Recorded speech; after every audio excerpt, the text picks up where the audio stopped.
We found that camo is just this ubiquitous, iconic expression that everyone understands. It's something you don't have to explain. You see it in fashion, you see it on products, and you basically see it everywhere. I have the Arctic Camo Xbox One controller with me today. We were able to really evolve Night Ops and play with the colors and the materials to do something really interesting with Arctic Camo. Looking at this camo, it's inspired by woodland camo, which is really recognizable to people. It's very iconic. We've kind of spun it in a really interesting way. We're using a clear translucent resin, which is letting you see the insides. We're actually using that resin as one of the camo shapes and then floating the other camo shapes in colored ink on top of it. It was really awesome to be able to use a translucent clear plastic as a base for this controller because we're actually taking the idea of camouflage and making the inside of the controller part of the camouflage. That was sort of our design twist on the Arctic Camo.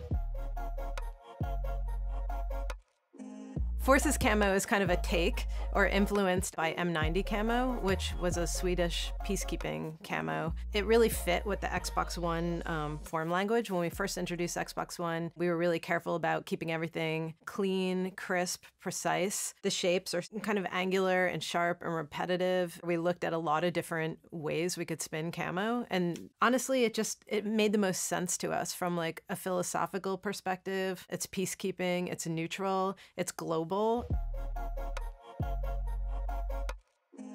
I would call this a woodland-inspired camo. This camo is very recognizable, and what's cool about it is that we can do the traditional colorways that you would see, like the kind of army green and blues, but then we can also put a different spin on things like the gold hits. And since this camo is used in fashion so much, it's still very recognizable and understood as a camo. If we were to do the same thing with the Forces camo, it would be a little more difficult to recognize as a camo. It starts kind of turning into colored shapes. It's really rooted in its traditional colors, where we have a lot more flexibility with this.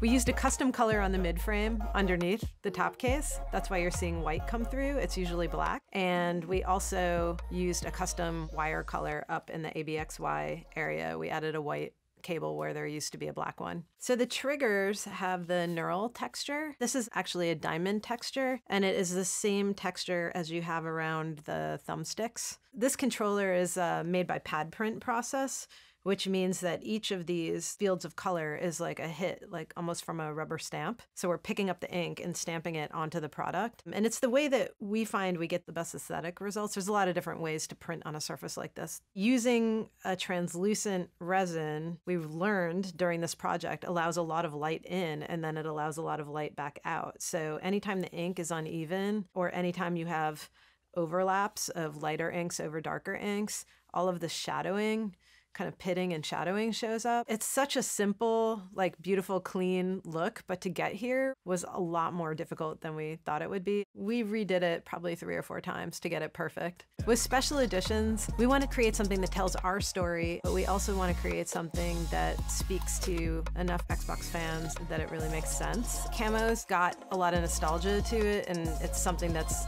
very easily understood. And then the flip side, it's just really relevant to gaming. We have a lot of first-person shooter games, a lot of military-style games. I hope people see it and just think it's as badass as I do.